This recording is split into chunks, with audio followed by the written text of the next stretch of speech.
Frank, why in the hell would anybody help the Kansas City Chiefs?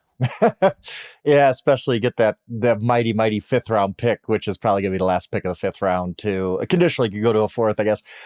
I don't know how much this really helps the Chiefs, to be honest. I wonder what DeAndre Hopkins has left. He was pretty solid last year.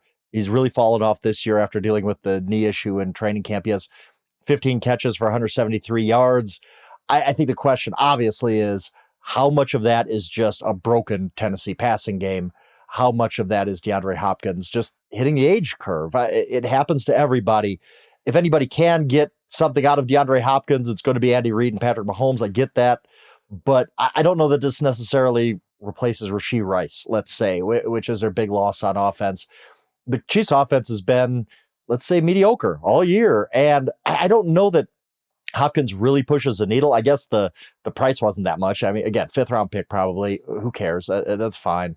I just, again, it's DeAndre Hopkins. It's a big name. It's a guy we remember being an all-pro with the Houston Texans, but that was a lot of years ago. I don't know if that guy's still here. I don't know what the reasonable expectations are for DeAndre Hopkins in this Chiefs offense.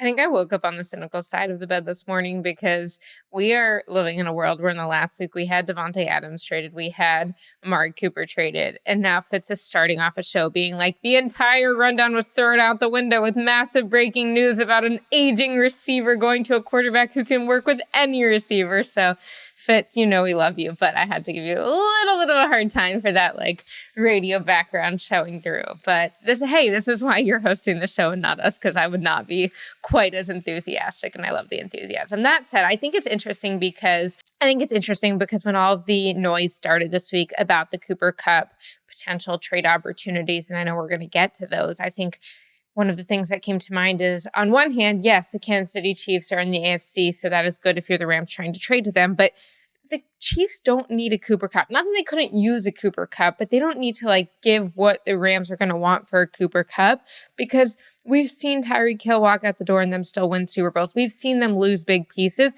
and I don't think we should give Patrick Mahomes no weapons, but I don't think that we need to completely break the bank on other weapons. I think Hopkins is kind of like the right space of where they should be playing. They needed a little more help. They needed something. Also, when you think about who is it, Kareem Hunt, I'm trying to think who else they've had come back in the door recently of their age. Juju Smith-Schuster. I mean, they are the places we've talked about with the Patriots back in the day, and now the Chiefs, where if you're aging and you had glory days and then you want to revive your glory days, you should go play with the Chiefs and Patrick Mahomes and be schemed by Andy Reid. So I do think that they will be able to elevate DeAndre potentially in a way that some other teams wouldn't. I was talking to someone who has worked in the league with DeAndre, and I think on one hand, he said from a schematic standpoint, this person was curious about the role of Travis Kelce and DeAndre Hopkins and how much overlap that would be, since neither of them are really relying on speed in their game, which is what a lot of the other receivers in Kansas City do thrive at. On the other hand, I do think from a body control standpoint and a hand control, there is going to be an element that DeAndre is going to be able to make Mahomes right and Mahomes make him right and vice versa. So the reason I do think, actually, you're right, maybe a little hyperbole. The reason I'm so here for you defending why this is massive breaking news that shakes the entire NFL.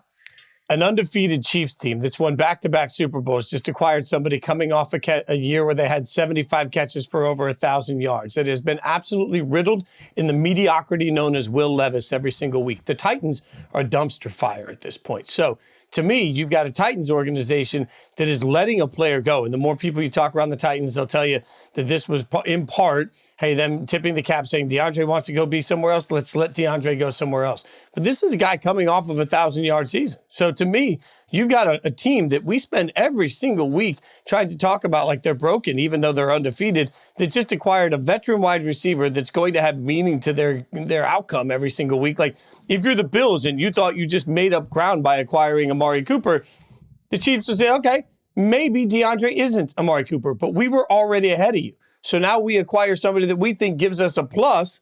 And frankly, that bridges that extends more gap between where the Chiefs are and everybody else is. So I think when you give a two-time defending Super Bowl champion and a quarterback that's absolutely epic, a receiver that can play as well as DeAndre Hopkins can, I roll my eyes to it. I'm like, my God, how are we in this situation again? The Chiefs yet again, like, we just got them closer to a three. As a collective NFL world, they just got closer to a three-peat in my mind. So that, Jori, is why I think it's huge. You know what, Fitz? I love that. And I think you made a great case. And I think going back to two things can be true. Two things can be true that, you know what, I am not like, oh my gosh, whoever has DeAndre Hopkins is going to be the winner. But on the other hand, like, I think you did actually convince me that even if the receiver wasn't the caliber of some of the other receivers that have just been traded, because of who he's going to and because of the stakes on the line of can they three-peat as Super Bowl champions and be the first team to win 3 years in a row, I think you make a pretty good point. And the other thing I'll say is that when you're talking about the people the Titans have let go, I mean, the same way that we talk about what Sam Darnold and Baker Mayfield did after they went to the Carolina Panthers, there is something to be said for skill players leaving the Tennessee Titans, because A.J. Brown, when he left, I mean, look at what he had done for Philadelphia. Derrick Henry, he leaves, look at what he's doing for Baltimore. So maybe I'm wrong, and maybe Fitz, when the Chiefs hoist the Lombardi Trophy and DeAndre Hopkins catches one of the winning passes, you remind me of this, and we will revisit.